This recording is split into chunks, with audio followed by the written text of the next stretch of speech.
How do you not know the rules to this thing? Yeah, my bad. We've done this twice. I didn't realize we were doing. I thought you were drunk and I was just going to be listening to you.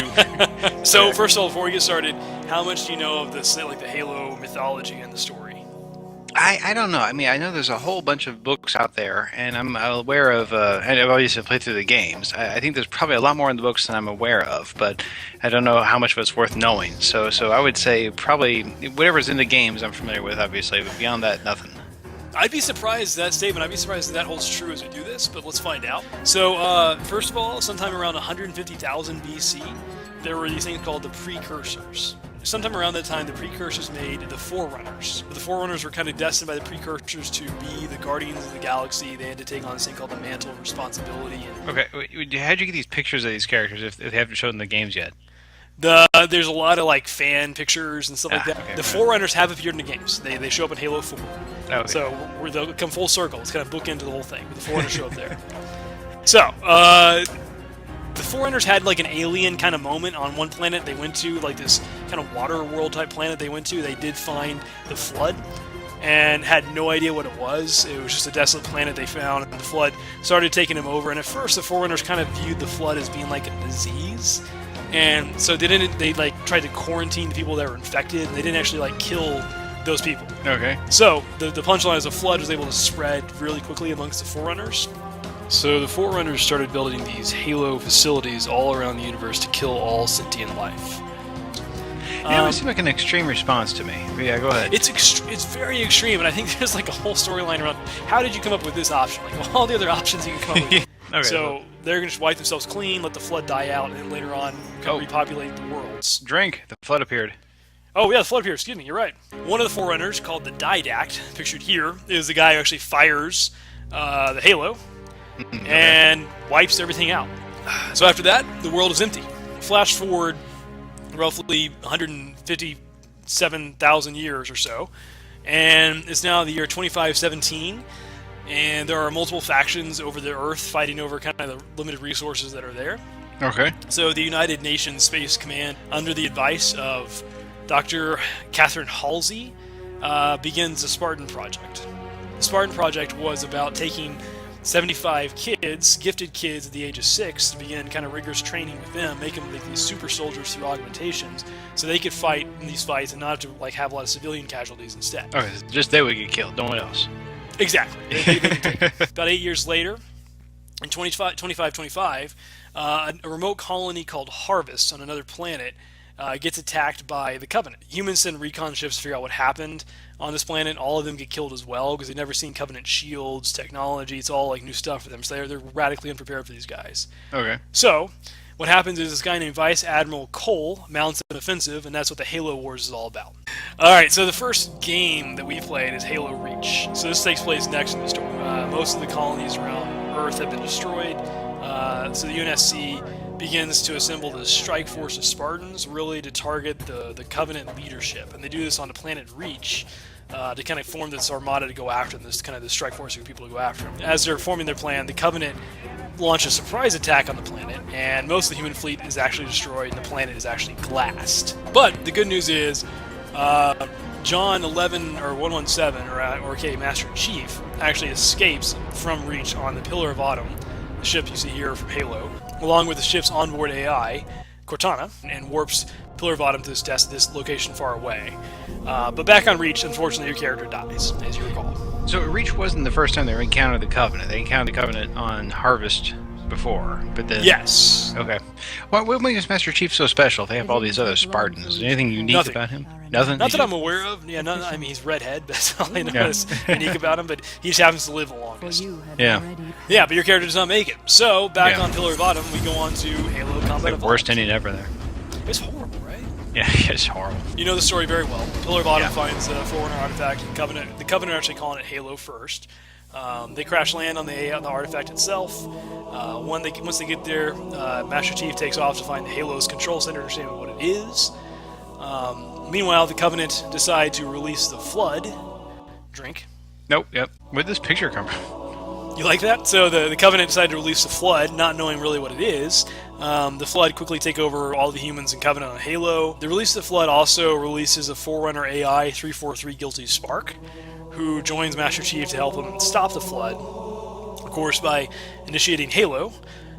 This would, of course, kill all sentient life and initiate all the other Halos, effectively destroying the entire galaxy of all life. You don't know at the time, but you find it out during the game. So John spends the rest of the game working to blow up Halo, but Master Chief gets away on an escape ship that's from the crashed pillar bottom that was on Halo from the beginning of the game. Yeah, it was a good story. Okay, so the next item in the series is a book called Operation First Strike. A book fair when you're a child, though, right? It's I know, the library, yes. Get this, and my teacher's an alien next to it or something like that. Yeah, exactly. Or the sideways stories from West Side School or whatever it is. Yes. There's some Spartans that have found a Forerunner base under the planet with some sort of crystal that alters the space-time of reality. It's really weird. I didn't really understand it. It's just a strange sort of series of things that happen. So, Halo 2, Chief goes back to the space defense platform outside Earth, gets all kinds of medals. What's kind of weird is Johnson's still alive, and he's actually with you in the first game and left behind on Halo, but he somehow doesn't die. But he's still alive, and he's actually part of the series for a while. Yeah, because he's with you in the third game too, right? It's really strange because he dies. I mean, he's on the planet at the end of the first game. Correct. There's no way he escapes, but I guess somehow he hugging escaped. the Elite in the Legacy ending. Yeah, he hugs the Elite out. And also 343 Guilty Spark also comes back later, but he doesn't die in the first game either. It's weird. Anyways, so the Chief's on this base getting all kinds of medals. When the Covenant make an appearance, they attack New Mombasa, this African city.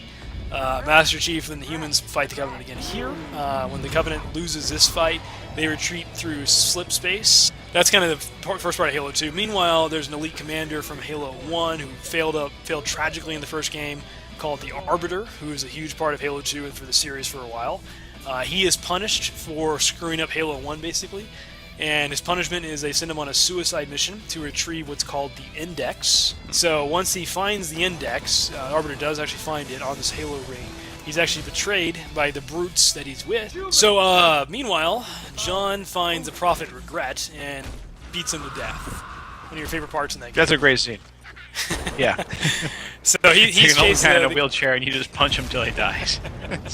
Just looks at you. His only defense is to look at you while you do it. So it's He great. can't stop you in any way. Yeah. The Covenant bomb the area after you do that, so Master Chief has to jump into the water, they call it the Abyss, to escape being blown up.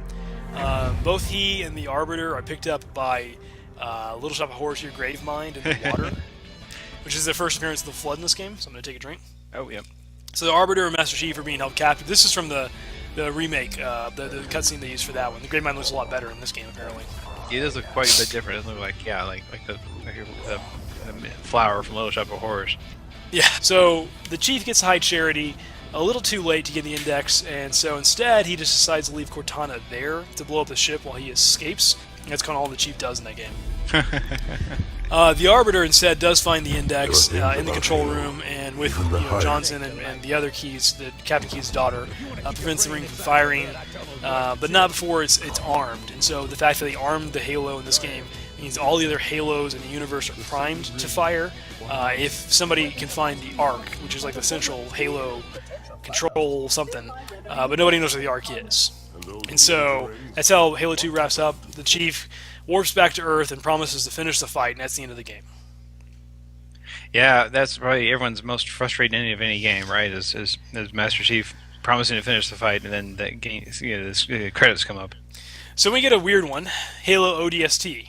Oh, yeah. Basically, the cast of Firefly, Nathan Fillion, Adam Baldwin, Alan Tudyk, along with Nolan North and Trisha Helfer from Battlestar Galactica, saved the Covenant supercomputer slave called the Engineer from being captured by the Covenant. This takes place moments after Halo, the Chief and crew warp out of New Mombasa, and the city's being destroyed. So this is about that crew doing that on the kind of the remains of New Mombasa. Sergeant Johnson also shows up for a while. He happens to be in the game too. Oh, that's cool. I didn't realize he was in that game also. It's a weird little game.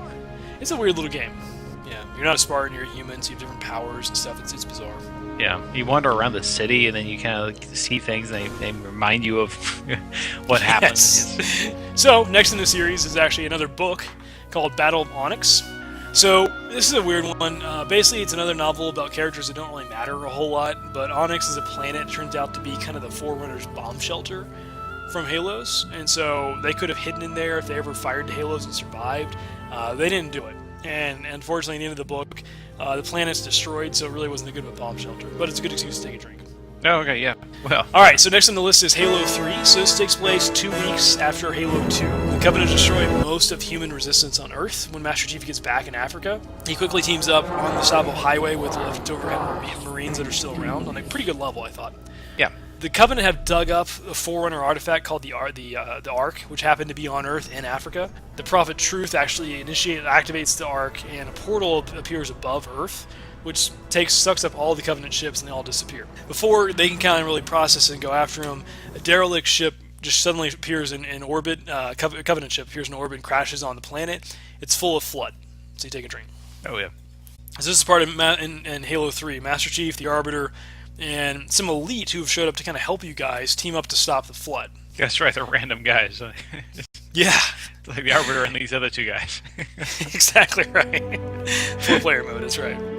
So while he's on the Covenant dropship that landed, he finds a message from Cortana, who he left behind on High Charity earlier, warning him about what's happening and that they need to stop the Covenant from going to the Ark and firing it, which is through the portal they went through earlier.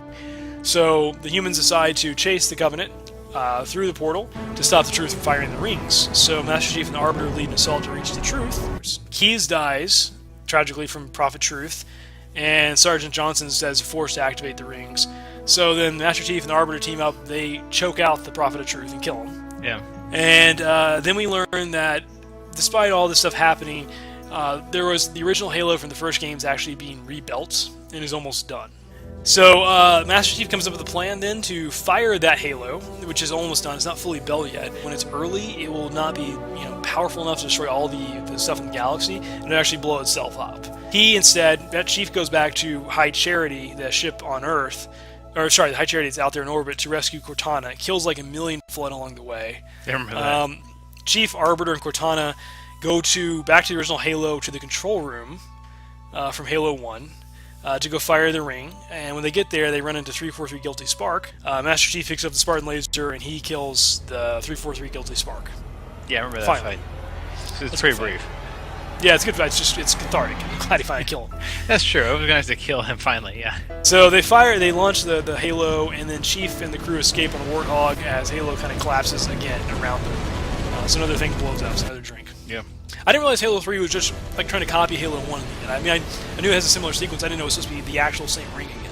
I didn't realize that either. Yeah, that's interesting. But the explosion causes the portal they're going through to get back to Earth, the portal to close, which actually cuts the ship in half as they're escaping out. And so the front half of the ship with the Arbiter gets back to Earth just fine. So the Arbiter goes home and relaxes. The back half of the ship with Chief in it is left to float in space. So we get to Halo 4, the newest one. So this takes place 4 years after Halo 3. So Cortana wakes up Chief in the ship to say that something's boarding the ship. We got to wake up, see what it is. Turns out just to be some Covenant. Chief fights off the Covenant.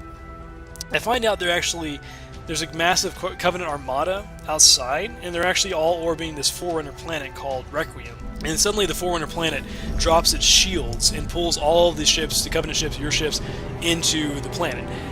Chief gets on an escape pod and to survive the crash, but along the way he notices Cortana's starting to lose her mind a little bit. So when they land on the planet, the Forerunner planet, Cortana tells Chief that her 7-year lifespan, which I've never heard about before, is running out. And so she's going to die pretty soon, and so she's going to overthink herself to death. So Chief instead decides that if he can get her back to Earth, back to Dr. Halsey from the beginning of the game again, they can work together and keep Cortana alive. So they take off on Requiem to try to find a way back to Earth. On Requiem, they find out the Forerunners are actually still around. At least the machines they had are still around, so they have to fight off some Forerunner machines. And they also hear that the UNSC ship Infinity is approaching. Chief actually wants to warn them to not land on the planet because there's a lot of things going on in here. There's Covenant, there's Forerunners, all kinds of stuff. To do that, they have to shut down 2 communication jammers to talk to them. But when they shut down these jammers, they actually release what's called a Didact. The Forerunner from the beginning of the series, the one who fired the Halos to begin with, he's been kept prisoner on this planet. He immediately just beats Master Chief up. Yeah. And you escape, but just barely. You're contacted by the wife of the Didact, called the Librarian. She tells the chief about the story about how the Didact was, he knew about the flood, and they're trying to find ways of avoiding the flood. The Didact stumbled upon this technology called the Composer.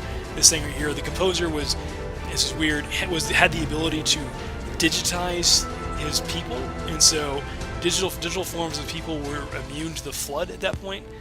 And so the Didact did it with his entire army, and then he started doing it to humans they had enslaved around the same time to make them a part of his army too. And so when he started going to the humans, his wife, the Librarian, captured the Didact and put him in this prison. He's trying to take over the planet. He's sure his people are going to come back, and you got to stop him. The chief is ordered to give over Cortana. He doesn't want to do it, so he actually goes back to Requiem to fight the Didact. The Didact gets the Composer, and then he heads to Earth, where he's going to start turning people into digital forms.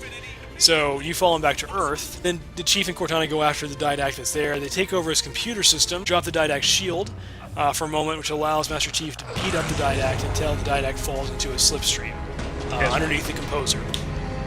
What, is it cutscene? Is it QuickTime event? It's a QuickTime event. Yeah, it's a QuickTime event. Yeah, it is what it is. And so you climb up. The Composer's about to go off and about to digitize everybody on Earth. And so Master Chief then activates the nuke in his hand, blowing up everything in it. Another time to take a drink. But somehow after he does this, Cortana saves the Chief in some sort of last-ditch effort. Not really clear what she does here. Some people say she's able to create portals at this point. Some people say she's able to freeze time. Not sure what happens. She saves Chief. And if you beat this game on Legacy, you actually see Master Chief's eyes at the very last minute of the game. Oh, cool. So after that, we got Halo 5 coming out sometime this year. The story so far, as I understand it, it's about Master Chief and a guy named Agent Locke, who's from this Nightfall series. Apparently, he's sent on a mission to try to find the Master Chief who's out there somewhere, but they can't find him. Bungie's saying most of the game you play as Master Chief, but apparently there are still 2 players in this game somehow, some way. All right, good there stuff. There you go. Yeah.